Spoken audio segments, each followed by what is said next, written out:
I want to preface this video with saying I love Smash. I love playing Smash online, and I have given feedback already to Nintendo through their surveys, and there is nothing wrong with sharing some criticism that is out of love for the game and how I just want to see it improve. That being said, I want to talk about mainly 4 things. I want to talk about Smash Ultimate's netcode, its matchmaking, GSP, and arenas. Starting with netcode, the netcode is delay-based peer-to-peer. Now, in my experience, it is pretty much on par with other fighting games that use delay-based netcode like Tekken or Dragon Ball FighterZ, but it definitely can be worse, and sometimes those worst times are in free-for-alls. However, every person I've played on a wired connection is far better than anyone on Wi-Fi, and you can really tell when people are on Wi-Fi. For the sake of misinformation there might be out there, there is no debate. Wired is better than Wi-Fi. The point is that it's about consistency and ping, not pack size. Nobody cares about the big number that speed test tells you. They care about the ping. The ping is what matters. Even if on Wi-Fi you have a good ping, you're on Wi-Fi, so it's inconsistent,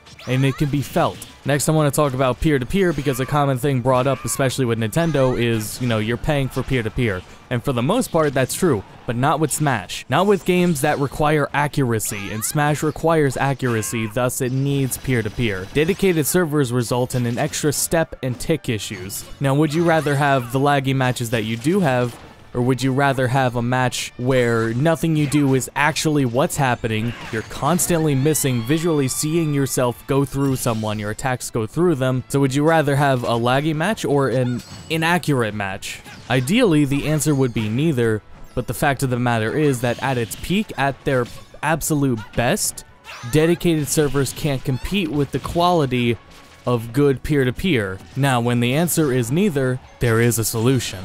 It's known as rollback netcode. A popular use of rollback netcode is in what is known as GGPO, and rollback-based netcode and GGPO were commonly used in Western fighting games. Killer Instinct, which is regarded as having the best netcode in a fighting game, Skullgirls, Fightcade, Mortal Kombat X got it patched in, Lethal League I heard was also impressive. Western fighting games use these. The only time I'm aware that Japan has tried it has been when Capcom has done it with Street Fighter V, and Marvel vs. Capcom Infinite. Now, I don't think Street Fighter V's use of it is good at all, but Marvel vs. Capcom Infinite's netcode is really solid. But regardless, rollback-based netcode is the peer-to-peer solution for the United States. It's very beneficial for us and how big the country is and how hell, for worldwide as well. It's a general improvement. However, it is not used by Nintendo, Bandai Namco, or Arc System Works in any of their games. I really don't see this happening. Or, well, I kinda do because MKX did add it post-launch, but if they adopted rollback-based netcode, we would see vast improvements from it. Because at rollback-based netcode's best, the connection is near flawless. And then at its worst, it's dipping back into what, dedicated servers, like those kinds of issues, it's there. So if we want to talk peer-to-peer, and especially if Nintendo seriously wants to just keep using peer-to-peer, they should really adopt rollback-based netcode. Now I want to talk about matchmaking. I believe the matchmaking in Smash Ultimate is just fundamentally flawed. Preferred rules is maybe it was okay on paper, but in execution, this is a terrible way to do it. And the way the system is set up, it heavily encourages shitty rule sets like having multiple stocks and only a few minutes to play. And people take full advantage of being able to do it. And I think that this alone means that it is the opposite of what they intended. I think, when they designed this, they were intending a system that couldn't be griefed, and, well, that's not what happened at all. I can't even really enjoy matchmaking to, give any more of my personal critique, but what I have heard commonly is that people say that they wish they could swap characters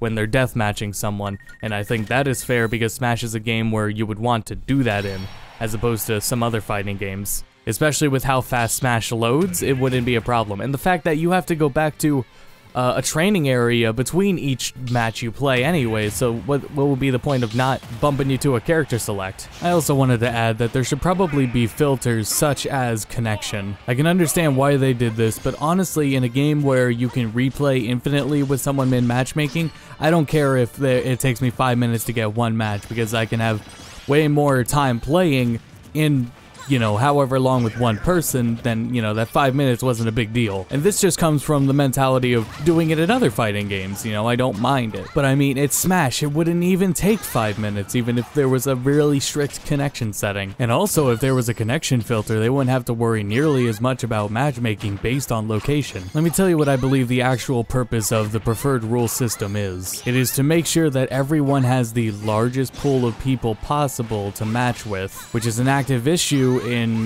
normal fighting games, because there is a division between those that want to play ranked or play casual.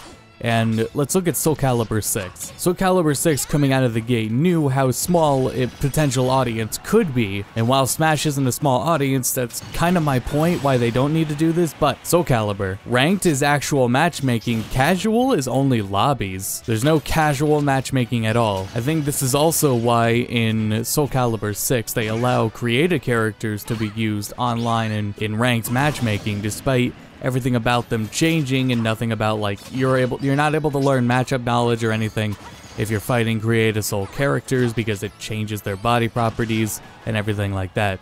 So it's ill-advised to play ranked or play competitively against Create Soul characters, but they allow them into ranked anyways, because if they were to divide it, it would lessen the pool of potential people you could be matched with. A game that isn't going to have a massive audience should really consider this. But it's Smash, they don't have to have a strict system that allows for the biggest pool of people. At least that's what I think, but I'm not the man behind the scenes with all of the knowledge. So the fact that they did have to do it like this really tells me that maybe for fun in Smash Wii U was underutilized, especially probably near the end of its life cycle. So really, they just wanted to see a balance in the systems used. And it felt like Elite Smash was supposed to be like a solution for the competitive player, but that also didn't happen at all. Now, if Elite Smash was literally turned into competitive for glory ranked, I don't think it would be as big of a deal personally, because it just means you have to play some casuals to get into competitive, and that doesn't, like, that reminds me of Splatoon. That reminds me exactly of what Splatoon does.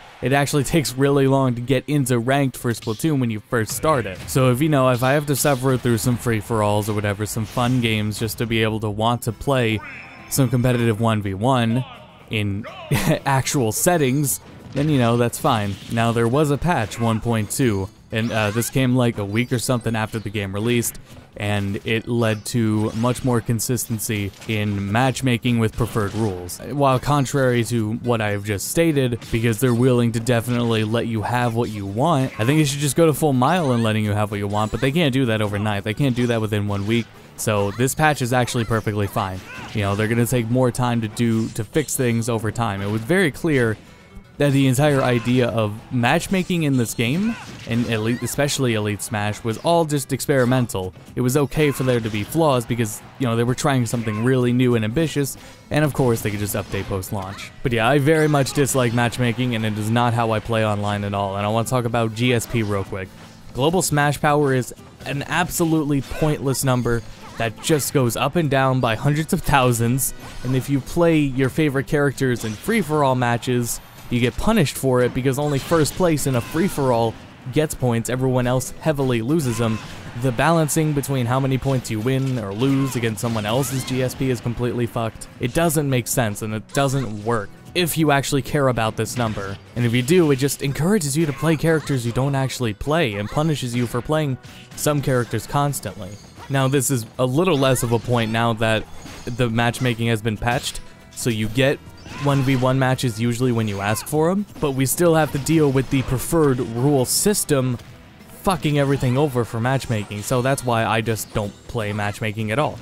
Instead, I play arenas. I think arenas are the best aspect of online, easy. There are far less people that are being assholes in arenas. And, you know, as I'm recording this and hearing myself back, I want to, I guess, make this clear that it's not about, like, these shitty people, like, you know, they're usually not good at the game. They're pretty easy to just stomp out. The problem is, they're wasting your time. They're wasting the time that you could be playing real matches. They're wasting the time you could be playing with better people and having more fun. Now, arenas, you have far less people doing that. I have run into some pretty oddball rooms before. I've run into a room hosted by an Inkling who, I don't know if they were choosing Palutena's Temple, But they were choosing Palutena's Temple, that's what we were playing on, and they were just running the entire time. They didn't even fight, it's not even like they got a point and then ran. They just ran the entire time. I'm so confused by what the point of that was. So like, not even for like that long, I followed them to see like why they were doing it. I was hitting them, and as soon as I started hitting them, they shut down the lobby. The lobby just shut down. Now, outside of that, a lot of the issues with arenas are based on the mechanics of arena and not because of people exploiting the system. It's not about people intentionally wasting people's time, it's about people unintentionally doing it.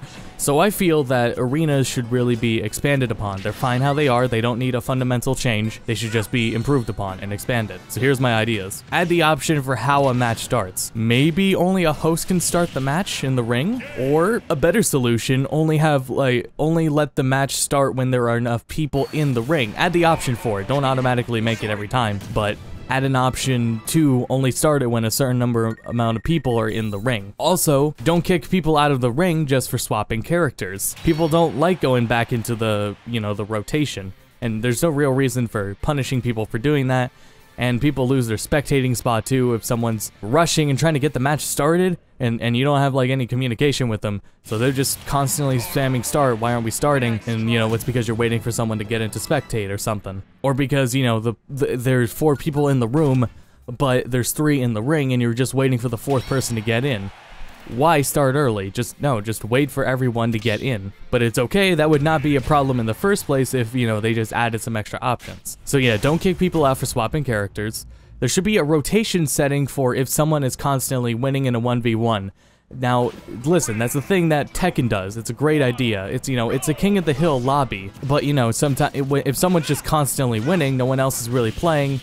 Some people aren't playing at all and they're just not having as much fun. So this is something that Tekken does. I believe Street Fighter does it too. I'm pretty sure Street Fighter does this too, where if the ring leader has enough wins, they're kicked to the back of the line as well. Now, something that would be also a little more drastic would be adding multiple rings per lobby. This is something that MVCI and Skullgirls do, and it's a great system for those games. And while it hasn't been an issue for me, but I have heard the complaint of it is that the people playing on the same console, 2 people on the same console want to be in a lobby together. They can't do it with how it is now, but those 2 people on one console are allowed to go online into matchmaking, but they're not allowed into an arena. So, balance that out, let them into arenas. So I mean, that's how I feel that everything is going to go in the future, is essentially, I actually envision this happening. I'm very hopeful that matchmaking is going to get fundamentally rearranged, maybe in a 2.0 update at the latest. Maybe GSP will get changed because, I don't even know if people really cared about it in Smash Wii U, but it was there. But yeah, change that around. Best case scenario, somehow they find out about rollback-based netcode and they start using it. And arenas. Hopefully they expand on arenas. I'm very hopeful that they will do this. People have been voicing their complaints, and I encourage people to keep voicing what you think should be changed, because it's not like after one patch that everything is flawless and running perfectly now. There's still issues. What they did was, with the patch 1.2.0, it was a quick fix. It was a really impressive quick fix, and I'm glad they do it. I would rather they have done that than nothing at all right away. But yeah, that is what they did in the 1.2.0 patch is essentially what they could have done within a week's time of the game launch to fix it. I'm very glad they did it. But what I'm talking about in this video has been all long-term things, with changes we want to see over time. They can't just entirely throw out their netcode and start from scratch within like a week. They can't change the matchmaking system fundamentally within a week. They can't scrap GSP right in a week. That's what I want, that's what I'm hopeful for. I'm gonna continue to play the game online while voicing my opinion about it, and discussing it as well. Maybe there are other solutions that could be involved too that I just didn't think of. But yeah, thank you for watching, thank you for listening. I have more Smash Ultimate videos that will come in the future of gameplay. And yeah, thank you for watching, I'll see you all next time.